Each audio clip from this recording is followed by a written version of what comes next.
it may be noted that the readings observed by this voltmeter is line voltage. So here we need to substitute phase voltage, hence we need to divide this reading by √3 for this star connection, as for this connection phase voltage is equal to line voltage by √3, whereas phase current and line currents are equal. So take care of that. We may further observe that for this case, case 1, when axis of phi a, that is rotating magnetic field, aligns with d axis, at this moment the flux linkage to the rotor field winding is maximum, but the flux cut by field winding conductors is 0 at this moment. See here, this is cross sectional view, cylindrical in shape. So the conductors are like this and field flux are like this. So no field flux is being cut by any of the conductor. Hence at this moment flux linkage is maximum, but rate of cutting the flux by these field winding conductors is 0. Hence EMF induced measured by this voltmeter is 0 at this moment, case 1, just remember it. What about case 2?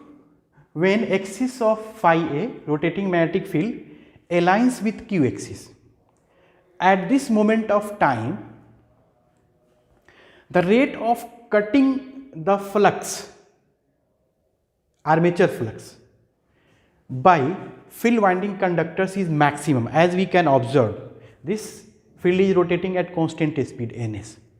So at this moment d phi by dt will be maximum. That can be sensed, observed with the help of this voltmeter. So there will be a range of this voltmeter reading between minimum and maximum. Minimum will be 0 when the axis of phi a is aligning along d axis. So let us write that is giving 0, and then along q axis it is giving some maximum, then again some 0. Fine.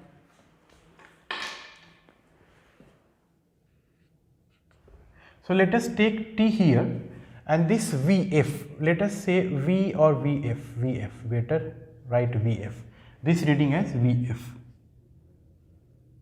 voltage across open circuited field winding terminals.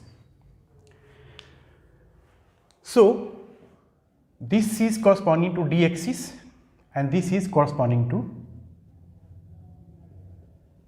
q axis. Let us write here q axis. Again along d axis, this will give 0 voltage drop. So write here d axis. Again here q axis, and d axis, here also d axis, q axis, and so on.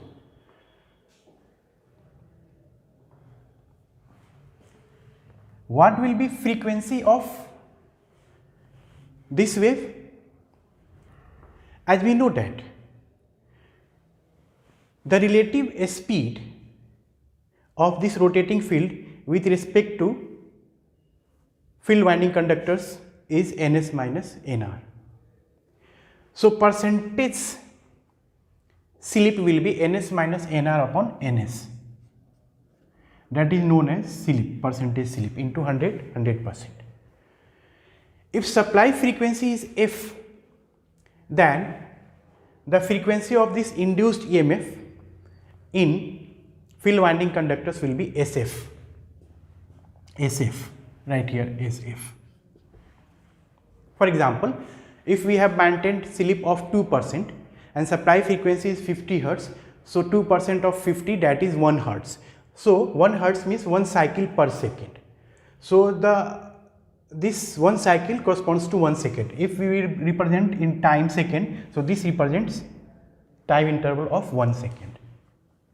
But for f is equal to 50, we have 50 such cycles of supply in 1 second, that is 50 hertz. That's why we are maintaining this slip as low as possible, so that the readings corresponding to this variation in Vf or this voltmeter ammeter can be easily observed by a person. If this frequency will be very high, then it will be very difficult to take the readings which are changing from minimum to maximum. Here also we have discussed, when this axis is aligning along d axis, then these readings and these readings corresponding to the various cases. So if we are using oscilloscope instead of voltmeter and ammeter to avoid errors involved with these instruments due to inertia effect, if we will use oscilloscope, so the oscillogram will be like this. Oscillogram is basically a record created by oscilloscope. The record produced by oscilloscope is known as oscillogram. So before that, for case 1, which is corresponding to d axis, we know that Ia is minimum, so Ia is fluctuating between minimum and some maximum value. Corresponding to this q axis, this case when phi a axis is aligning along q axis, Ia is maximum, so corresponding to this Ia will be having some maximum value. Again corresponding to d axis, minimum value. Again corresponding to q axis, maximum value. Again corresponding to this is d axis, minimum value. So it will be having minimum here, right, like this. So variation in Ia, armature current, we may write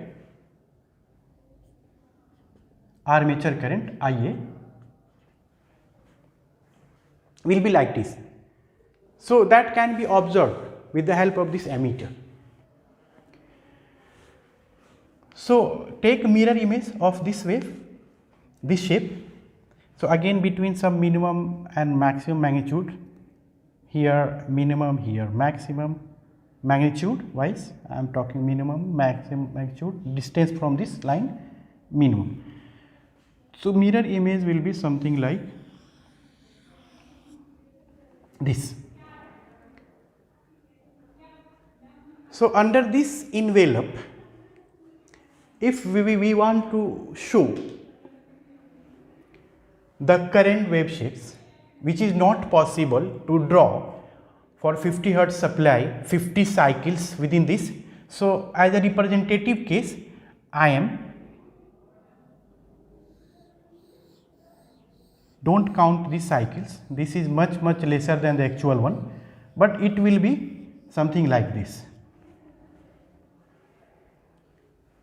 The frequency of these red colored waves will be having same as supply frequency, 50 cycles per second. So for 1 second, this variation in Ia is also periodic. We can see that the same nature is repeated from here. So we may say that this variation is also a cyclic variation having its frequency twice of this frequency of this Vf. So in 1 second we are having one cycle for 2% slip having supply frequency of 50 hertz.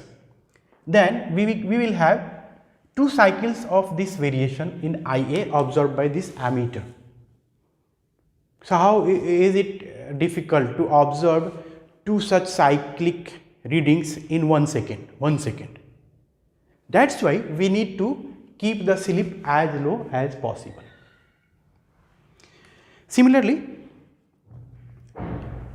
this is armature current. Okay, already written here IA, we may write IA. Similarly, if we want to plot oscillogram for this reading armature voltage drop, then for this case V is maximum. So first mark one point here, one maximum point here, here also. So for D axis we have V as maximum, corresponding to Q axis we have minimum, again D axis maximum, Q axis minimum, and again D axis maximum. So envelope will be something like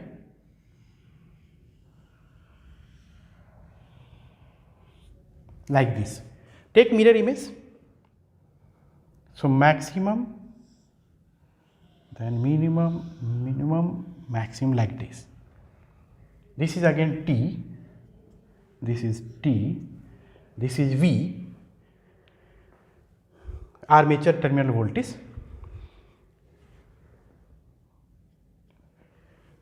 So for this we may plot the cyclic variation in voltages like this. So this voltmeter reading will fluctuate between maximum minimum values, between this V max, V min, like that. And this is the oscillogram produced by oscilloscope used instead of voltmeter and ammeter setup. Fine. Further, there might be error in observing the readings from oscillogram. So instead of evaluating ZD and ZQ and ZD, if we will evaluate ZD upon ZQ, then the errors, whether due to inertia effect involved with this setup, voltmeter and ammeter setup, or error in observing the reading with the help of oscillogram, that will be nullified. So for more accurate result, instead of directly evaluating ZD and ZQ, we will evaluate ZD and ZQ, ratio of ZD and ZQ, and then with the help of open circuit test and short circuit test discussed in the previous lecture in synchronous impedance method, where we discuss voltage regulation by synchronous impedance method.